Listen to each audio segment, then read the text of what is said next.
We're going to the Senate. We're going to the Senate. Possibly via the parliamentarian. We're gonna build back better. Gonna build back better. Yeah. So there you have Representative Ilhan Omar and the bill from those old videos from the 50s or whatever, celebrating the passage of Build Back Better, just in the House. Let's be clear, just in the House. But it did pass this morning, Brett Erlich. What do you think? I always have that question whenever I see someone in the news. And when a lot of people see on the right, when they see Ilhan Omar, they've been asking, oh, is she a terrorist? They've been completely terrible about that. That's the one burning question they have. It is horrible, it is ignorant, it is hateful.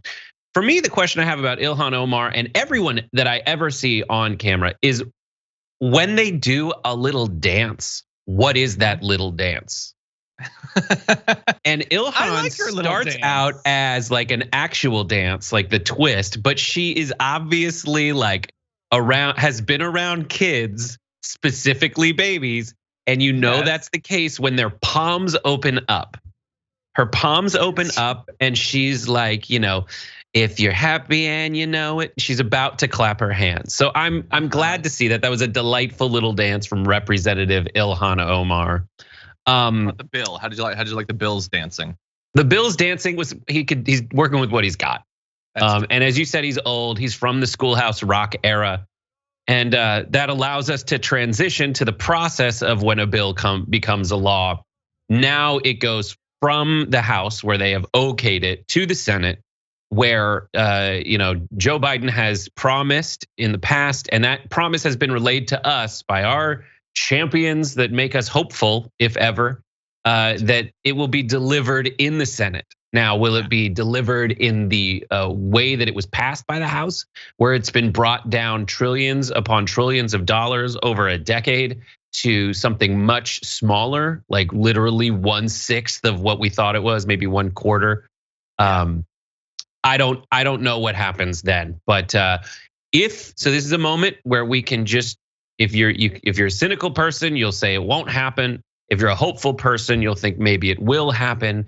But even if you're that hopeful person, you have to you kind of put out of your mind the knowledge that what you wanted originally, that was wildly popular among the voting electorate, that's not going to be in there. Yes, and would overall be much more popular if they would stop removing the parts that were popular. But yeah, there's a lot of territory, if you want to be cynical. First of all, that it could just not pass at all. Or that if it passes, what will be left of it? And we will be doing weeks of probably that as some of the worst people in the country in positions of power start to influence this. But we do also want to talk about what is in it. So what do we actually have? First of all, by the way, it passed 220 to 213. No Republicans supported it. They don't support any of that, or they just know that if they vote for it, then Trump will make it his dying wish to destroy their political career or whatever. But all this stuff, no matter how popular, no matter how needed, not a single one of them supported it. So let's be clear about that. We will criticize people like Manchin and Sinema, who also try to strip these things away. But we're also not forgetting that no Republicans want any of it. So just bear that in mind. However, let's go. I'm gonna skip ahead one graphic to this little chart. It's gonna show you what made it in and how big it is. A few different categories of spending for families. Almost $500 billion allocated to the climate. You have healthcare spending, you have housing and immigration, other spending as well. And you can also see all of the money that's intended to help pay for it. So we're not gonna do the thing where we try to figure out at any given minute how many billions are going to what. Like we've done that many times. But we will say that in the end, it included things like universal pre-kindergarten, generous subsidies for childcare that extend well into the middle class, expanded financial aid for college, but not free public college or free community college. Let's be clear about that. Hundreds of billions of dollars in housing support, home and community care for older Americans, a new hearing benefit for Medicare, and price controls for prescription drugs.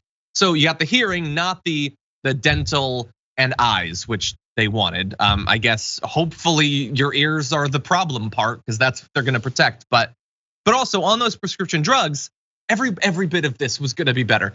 On the prescription drugs, this is not they can negotiate on everything. It's we've selected, I think, 10 But I will say, there are obviously people who, for instance, if you just take insulin, one of the greatest examples of something that should effectively be almost free, that instead costs a lot of money. There are people who pay hundreds and hundreds, if not more than $1,000 a month on insulin.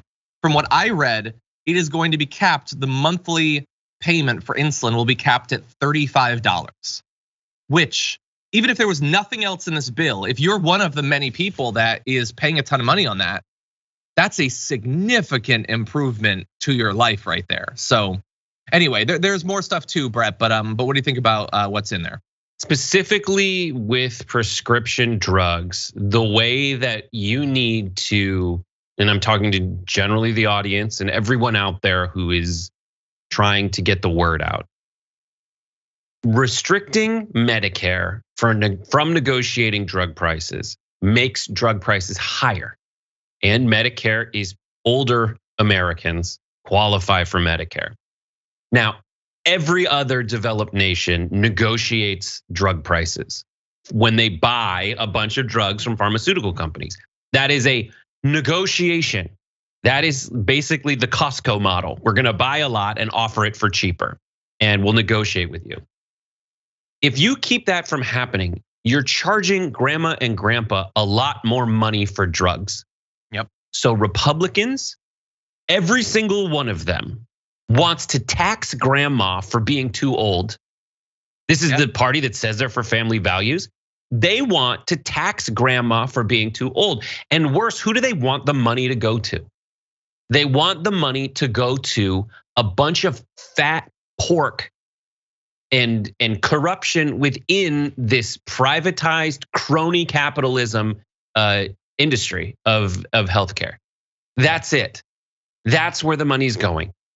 Yeah. And does it need to be that much money that we sink, that this government program, and by that I mean the government policy of refusing to save money for grandma and grandpa, like other countries do it all the time, and our system is twice as much. So regardless of whether it's going to the government or Blue Cross or Blue Shield or Aetna, your money, too much of your money, more of your money than the proportion of money spent by anyone in any other developed nation goes into that system. Yeah. And their government policy, the Republican government policy, is to tax grandma and grandpa too much and to make your daily payment into the medical industry way more than it is, twice as much as it is in other countries. And at the end of that, you're gonna die sooner because our life expectancy is shorter than theirs. Yeah. Well, and everything that you just said is totally true. That's one of the, like there's a lot of stuff that they stripped out that is unconscionable, undefendable, which is why they don't really try to defend it. But that's one of the biggest ones where no sane person agrees with anyone who is trying to take that out.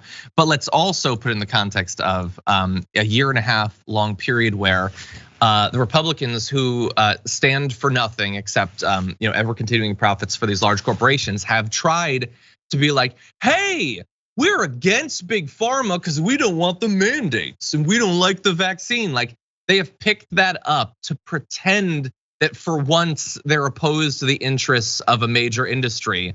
But that doesn't have anything to do with that.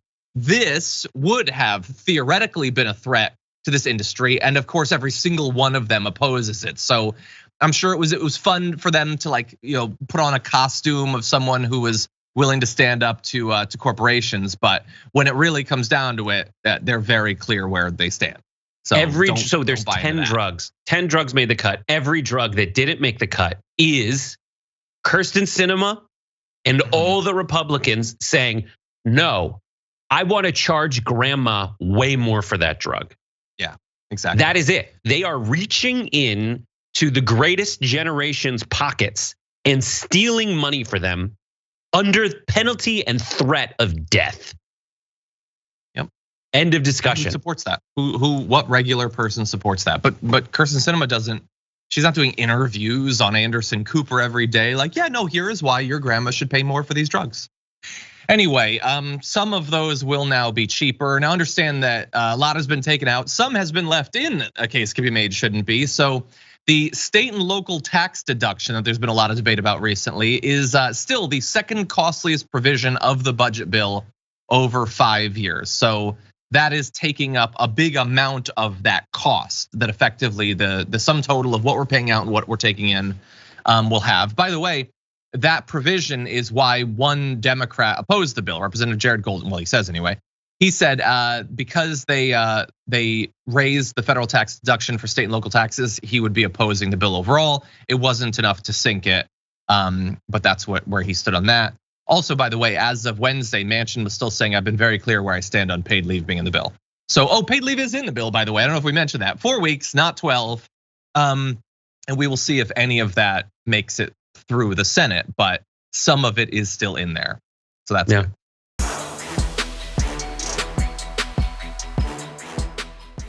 Check out the Damage Report podcast each day, wherever you get your podcasts, whether Pocket Casts or Stitcher or iTunes.